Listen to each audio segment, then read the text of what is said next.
చాలా కాలం నుంచి కొందరు నా ఇన్బాక్స్ లోకి వచ్చి నన్ను, నేను సేవించిన నా దేవుణ్ణి, నా కుటుంబాన్ని పిచ్చబూతులు తిడుతున్నారు. అయినా నేను వారికి సమాధానం ఇవ్వకుండా వాళ్ళని బ్లాక్ చేస్తూ వస్తున్నాను.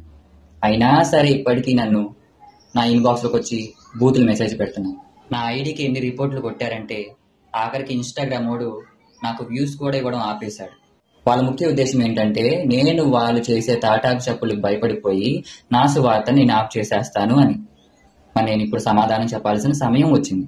ఇది విన్న మీ చెవులు గింగురు మన్నుగాక. వినండి. నేను సకల యుగాలకు అధిపతి, సకల మానవాళికి రక్షణాధిపతి, జీవాధిపతి, సకల సృష్టికి ఆది సంభూతుడైన యేసు ప్రభు వారిని ప్రకటిస్తున్నాను. మేఘాల్లో నడిచే మహిమగల రాజు ఆయన.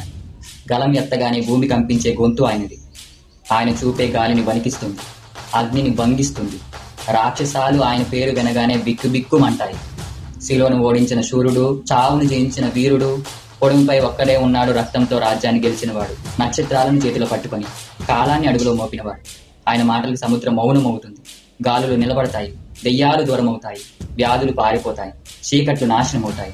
ఏ రాజు లేడు ఆయన లాంటివాడు. ఆయనకే మహిమ, సింహాసనం, సర్వాధికారం. బోలో యేసు మహారాజ్ కి.